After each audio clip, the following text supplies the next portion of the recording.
So even before Mentalism, I used to do card tricks, and this started when I was in 10th standard. He's a renowned TEDx speaker and a mentalist. Beyond the stage, he's an expert corporate trainer and a sales specialist who truly understands the psychology of persuasion. So please welcome Devansh Kamlani. And that happened because of two reasons, both of them concerning a teenage boy with no friends. What's that one mentalism technique you find most effective for closing sales, building client rapport? If you can make them laugh in first 30 seconds, they'll at least listen to what you have to say. How do you do better in sales than an average sales closer? Hi guys, this is Richika, your host, and the person who loves turning a no into let's talk more.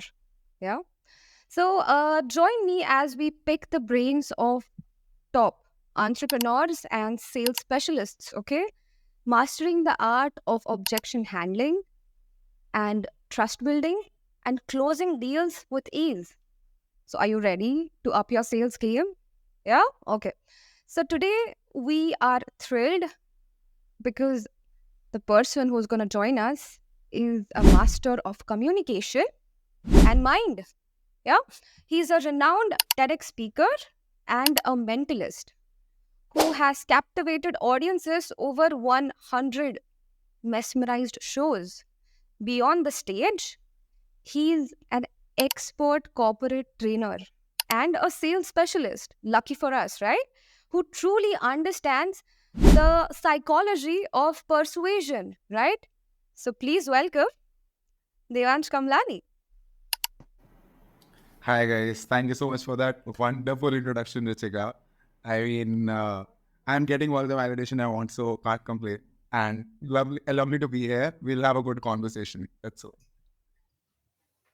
I'm so glad that you came here, Devansh. So first of all, how did you get into space? How did I get into space? Yes, like how did you start your career? Like Okay, so we'll start from mentalism. How I got into mentalism, right? So right, so even before mentalism, I used to do card tricks, and this started when I was in 10th standard, right? And that happened because of two reasons, both of them concerning a teenage boy with no friends. Okay, so the first thing was that I saw a YouTube video recommendation that said how to get a girl's phone number with a card trick. It never works. But that's how I learned my first magic. Okay. Now, when I learned that magic trick, obviously I went to my school and started performing for girls. But I got to know that there was this another guy who was much better at that than me. And then there was this whole ego clash that happened between 10th class students who have no reason to be egoistic, but have all the ego in the world. And that's when I started perfecting my art form. And then I realized me having a background in performing arts even before I started magic in terms of debating, theater, dance, and everything. I was like, why not, do it a little more professionally? And then I started moving towards mentalism because I love talking to and connecting to people. And I thought mentalism helped me do that much better than just card tricks. And then I made a career out of it. Still didn't get a girl's phone number, but made a career out of it. Yeah. okay, all right, fine. Okay, so what is the psychology behind mentalism? Like, Okay, so when people, first of all, I'll just explain the audience what mentalism means. I am not sure if a lot of people know that. So mentalism basically means someone who can read your mind and persuade your thoughts or influence your thoughts for that matter. Now, I am not saying that I can read your mind. I can give you an illusion where it feels like that I'm reading your mind. Now, how do I do that? Right? I combine magic tricks, which is Hath ki safai, sleight of hand, and all of that. Apart from that, there's a big part of psychology that comes into play, right? So when you talk about psychology, there is persuasion. What kind of words should you say? What kind of questions should you ask, right? How do you read someone's body language? How do you understand facial expressions? How do you understand what is someone thinking about or what is someone going to react in a particular situation just by understanding the tone of their voice, right? So when these two things come together, they give an illusion that I can read minds. I cannot. I can give you an illusion and an experience that I can read minds. And that experience is magical. great. Okay, so everyone is in a delusion. Okay. or illusion. Yeah. Anyways, so see, as you have, you've done amazingly well in your sales career. As a mentalist, how do you do better in sales than an average sales closer? Got it. So first of all, a salesperson and a closer are two different things. We shouldn't mix them, right? Absolutely. A good sales guy might not be a good closer. They'll just go into overselling and never close, right? So we shouldn't mix those things. But if I talk about and how does knowing about mentalism make a difference in terms of me being a sales guy as well? What happens mostly is in sales, you have to anticipate the prospect's mind, right? What is the decision that they're going to make? And once you can anticipate that, then you can control the narrative and take them where you want them to be, right? So how do you understand their perspective or how do you anticipate their reaction? When you're doing face-to-face sales, if you're going for a presentation, a meeting, it's much more easier in terms of understanding the facial expressions, body language, and then you can know if they're interested. If they're not interested, then you can change your pitch according to that, right? But on calls, you have to pick up on very small cues. Small cues could be like when I ask them a question, an enthusiastic person would give me a long ass answer, but the person who's not very interested would give me a short answer or a one word answer, right? Or the enthusiasm in their voice would also tell me if they're interested, can I go for the close right now? Because going for the close is another art form in itself, right? You cannot go for a close too early because you've killed the sale. You cannot go too late because you have problems of overselling. That will again kill the sale. So you have to decide the optimum time when you can go for the close. So first attempt of the close happens when you feel like there is some level of interest, right? And then you can move on to the objections that come after the first time you attempt to close. Now that only happens once you can preempt when to close, and preempting when to close happens when you can sort of understand what is the prospect thinking, and that happens by understanding their facial expressions to all when you सकता, but voice tonality and excitement in their voice, or are they not excited, or are they too distracted while talking to you? Because even if you are talking or explaining them something, right, and you are going about your product, you're telling what are the services, if they are not even saying yes and no in the middle, you know you're wasting your time and the person's time on the other side, right? So these are things that you start picking up as a mentalist, because it's half of my job to pick up on cues and observe people. But when it comes to sale, it becomes an even better superpower. And knowing where to close is how you close. Great. Okay. Thank you so much. Okay. As you said that over voice calls, it's hard, right? But let's say that you're on a one-to-one Zoom or any virtual platform where you can look at the person's expressions, and let's just say that, uh, for instance, that person has had a bad day, is weak, does not has high willpower to decline or deny. Would you go for the sale? Like, is it like easy if the So person is that happens on the call itself, and the voice call, it also happens. But if we talk about in the Zoom call, right, you can of course tell if the person's mind is into it or not, right? And when you're booking a Zoom call with someone, before that you might have had at least one conversation with them. So from that prior conversation, you would know that if it is a hot prospect, as we say, someone who's interested or not, right? So when you're on a Zoom call, empathy becomes a big part there. Let's say if I'm talking to you and I feel like you're not into it, right? I would address that. Any emotion that you feel in a sale, if you address that, it takes away that emotion of it. Or if you sorry, yeah, yeah, absolutely, yeah, yeah. yeah. So if you don't address it, it prolongs and it again wastes your time and the prospect's time. But let's say if you are a little sad, I'll be like, okay, Richika, we'll come back to this. This is not important. Are you okay? Like you're not into it. Last time when we talked, you were very trusted. What has changed from then to today? So it could be that you've lost interest in the program. Or it could be that you're having a bad day. And if you're telling me about that, you're trusting me more. So I'm building that credibility and connection with you. I'm building that rapport. And if you have lost interest, I can then go into why you've lost interest and then try to bring you back. On the third reason could be you enrolled somewhere else. And I'm like, anyways, thank you so much. Have a good time. Oh, You have to that's be okay great. with that as well, right? So, and same for the awkwardness as well, right? So let's say if you are going on a date and you see that the girl on the other side is awkward, and rightly so. I mean, you're meeting for the first time. She does not know who you are. You don't know who she is, and there is awkwardness. Instead of prevailing that awkwardness, you say, I understand it's awkward. Let's just start by talking about this. This one simple line would kill that awkwardness. So sales is like dating at some level. Does that make sense, Jessica? It does. Now that you've said it does. It's Yeah, I actually, mean, just acknowledge whatever you're feeling. It's say if you try to sell, you'll never sell. You just acknowledge. that's one hard statement. If you try to sell, you will never sell. Absolutely. Should not be desperate. Okay. Of course. Uh, And same for dates. You can't be desperate in dating as well. absolutely. You're so desperate.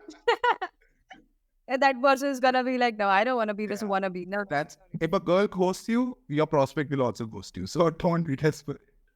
Mm. Oh, that's nice. Okay.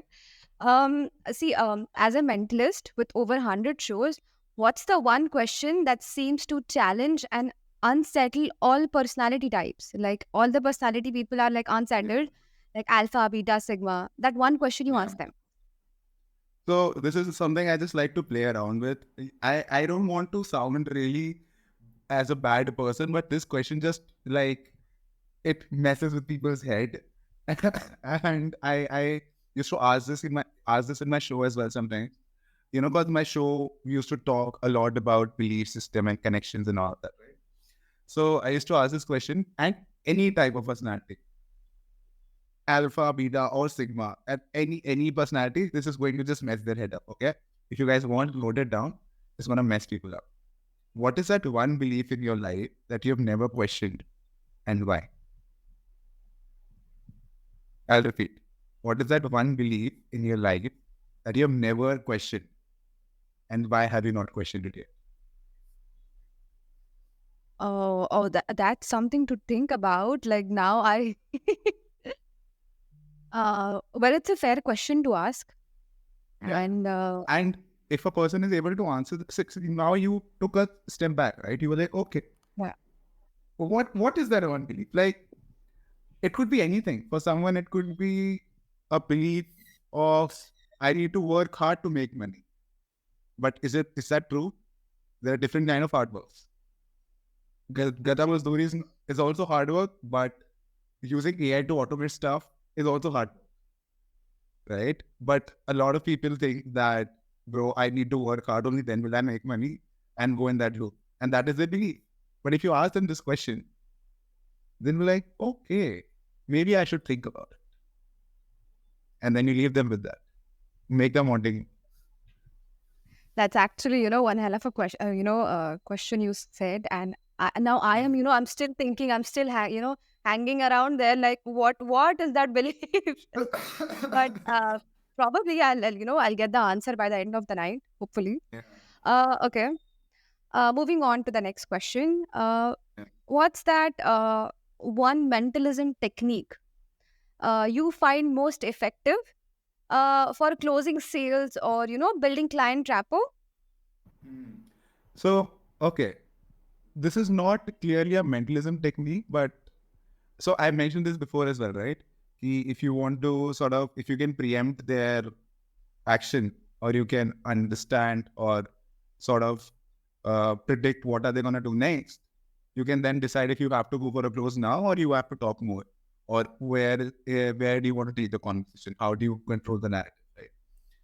The second thing for building rapport that I feel it works perfectly for me and most people is humor, right? If you can make them laugh, and if you can make them laugh in minute, first minute is ज़्यादा बोल रहा हूँ, in first 30 seconds, they'll at least listen to what you have to say. They may not buy from you, but sales is not about selling. It's about taking the conversation forward, right? And that was part of your introduction as well. So it's about taking that conversation forward. How long can you keep them on a call? अब कोई ऐसा बतियाने वाला मिल गया तो फिर तुम दोनों का टाइम वेस्ट कर रहे हो, but in a general setting, that's how you should think about it, right? And then decide when to go for a close. Now, humor may be if you acknowledge the awkwardness, it becomes funny. If you acknowledge the embarrassment that you might be having, it becomes funny. और एक चीज मैं ये भी करता हूँ to build trust and rapport at the same time with humor. Okay, so if someone is like, Devansh, I don't know, I'm just thinking and all that. And like, see, I'm here to help you out, right? I sort of just want to make sure that you get the right kind of value from the program that we're offering. I don't want to be that sleazy sales guy where I'm like, Nani sir, please say low, buddy. And this line, after listening to this line, the cards are down. They come in. Nice. You actually attack the whole profession and get a sale out. That's No, one that, strong statement. I don't want to be a very sleazy salesman with you. I don't want to do all of this. Ki nahi sir, बढ़िया अच्छा help करेगा आप ले लो please. I really want to understand what your issue is, what your problem is, and then provide value. Is that fair enough? That's fair enough. Yes. That's that's something I've learned a lot, you know. And I remember when we were having a call, you were pretty persuasive. And when you put down, when I put down my shields, you made me comfortable. I think we started on a humor base only. Yeah. But You were like, I am a salesperson myself. I'm like, great. Then it makes it easy for me to have a conversation with you. I don't have to use my tactics, but I still won't use it. But like, yeah. that was fun actually. Yeah. Okay. Then see now, like right now, I have so many questions, but I just have to, grab it up and put it like in a small No, piece. go ahead. Let's have conversation here, Rachika. We don't have to stick to the script. Oh, really? Yeah, why should we stick to the script? Absolutely. Okay. All right. Can you share like a mental trick to figure out if someone really wants to buy, during a sales pitch or not? Now, this I'm saying in two different perspectives. One in a cold call and one on a one-to-one call. Got code. I think you mean a code lead and a bomb lead, right? Yes. Got it. So now the company that I'm working in, right? Now here what happens is we don't get completely cold leads. These are people who have attended or have some knowledge about the program that we have to offer or how we provide value. So there's some context to it, and then we sort of try to close it. I'll come back to that in a second. When you're talking about cold calls, right? I used to do cold calls before joining this company. I used to do cold calls to event companies, right? Now, when you're on a cold call,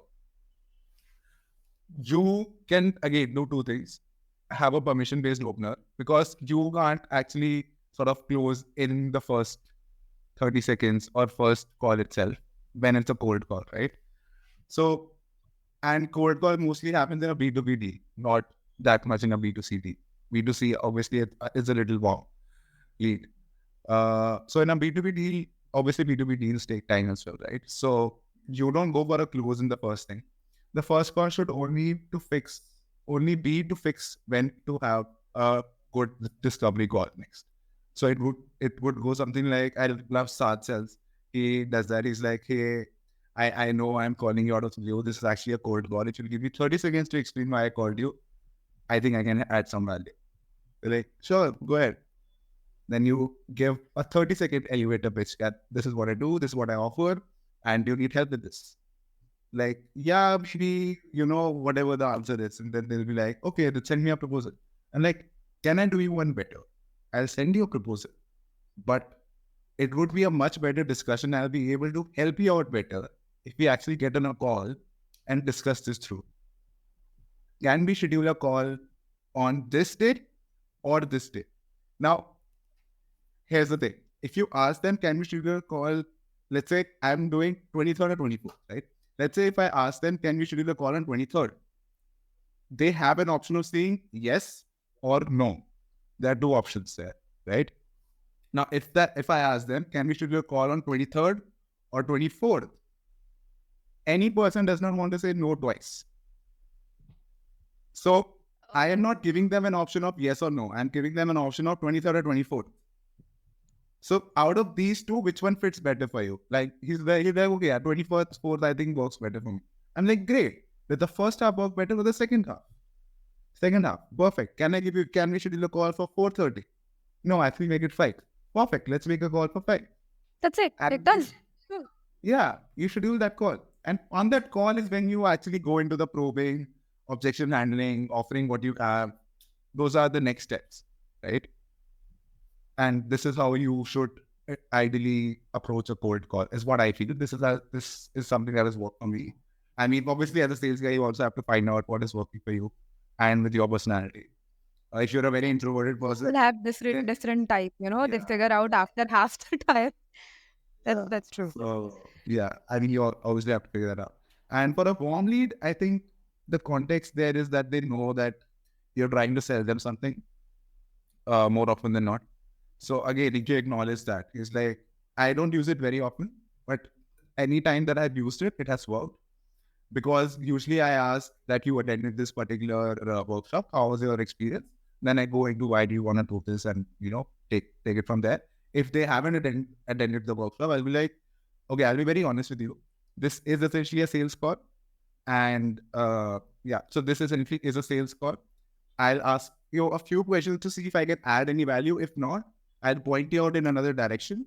If I can, I'll tell you what I have to offer. Is that fair enough? Yeah, I mean, I am asking for the permission, and everyone wants value in their life. Everything is secondary after that.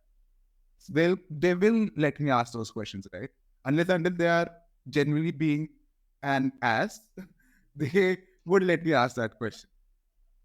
Of course they would, yes. Yeah, they're like, ठीक है यार, मतलब तू पूछ ले, फिर देखते हैं आगे क्या होता है. It's all about taking the conversation forward, right? Then you ask them the probing questions, create that gap. I mean, that is another thing that happens. Okay. I actually loved what you said. Uh, you know, I want to, like have some fun right now, if that's okay with you. Okay. Okay. How about you show me a mentalism trick right now, and I want to see if it really works. Yeah, I mean, should we really do that? I don't perform for free, Richika. I mean, I will. My listen to me. You are gonna get an audience, and that audience is gonna be like super smart. Okay, so okay. Can I I can I think that can I they not will spend enjoy that? it. Of course, you want to trust me? Okay. Let me I won't not. actually Yes. let me actually try something. So Richika, what I'm doing is right now I am sending you a picture on WhatsApp, right? But obviously, if I send it as a whole picture, you will probably be able to see it. So I'll send you as that one picture, right? Which disappears after you open it. So I'm gonna send it to you like that. Don't open it right now. I'll tell you when to open it. Does that make sense? Makes sense. Got it. So you have your phone on you, correct? Yeah, I do. Perfect. I'm sending that picture to you. Just confirm if you received it. Don't open it. Yeah, I received it. Perfect. Perfect. Now, Richika, what I want you to do is I want you to think of a number between that's my phone, by the way. Yeah. I want you to think of a number between 1 to 100. Okay. You can tell me. I'm not that good. You want me to tell you the number? Yeah, I'm not that good. All right. Is it 57? 69. Okay. So you see, a lot of people say 69, right? So I want to give you a chance. I was jumping from 77 to 69. Okay, so Got it. So I'll give you 5 seconds if you want to change it. If not, we'll go with 69, okay? What do you want to do? I changed it. You change it. Change it to what? Do you want to know? Yeah, tell me. 96. Oh, perfect. 96 was. See, why I'm asking you this question is that in my phone, Rachika, I have a list of 100 celebrities that I look up to, right? Actors, politicians, everyone. I'm gonna open my notes. Can you see my notes? Yeah, I can see your notes. I'll open my notes. You see the celebrities on the list, right? Yeah. Got it. I'll open this list. And can you see what's at number 96? It's a bit hard to read. Nine. Yeah, Leonardo DiCaprio. Do you know who that is? Yeah, yeah. Yeah, of course. And Big you fan. said Wolf of Wall Street. Yeah. perfect. And you said 69 before that, right? 69. I did. What is Yeah. 69? 69 is Bruno Mars. Bruno Mars. That's the singer, right? So all these contacts are all these names are completely different, right? You can just quickly I'll go through it. All of them are different. Right. And 96 Right. was Leonardo DiCaprio, correct? Yeah. Now, Richika, before any of this started, I sent you a picture on your phone, right? You did. Yes. And is there any way for me to know that you're going to say 96? No. No, right? What I want you to do is keep your phone on the camera, open your WhatsApp, don't open the picture yet, just keep your phone on the camera with my chat open on it. Okay, 1 second. And obviously hide my number, please. But Yeah.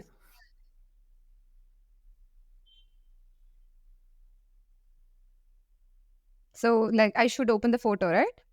no, don't open the photo yet. Just open the chat and show it on the screen. I want people to also see this. Okay. Okay. Now, Can you see it? yeah, on 96, it was Leonardo DiCaprio, right? Yes. Got it. Could you just open the photo up now? What the hell? Oh my god. I think the camera didn't get it. Yes, guys, see, it's Leonardo. Like, can you see it? Yeah, perfect. And also show that it's not Google, it's a screenshot. Just come back to WhatsApp so that people don't think that you have done something there. Yes, guys, see, it's not Google. Yeah. Oh, it was a one-time photo. Yeah, that's okay. That's But- okay. I think people get Yeah. trust us enough. Trust me, okay? Yeah. Always How, trust how us. did you do it?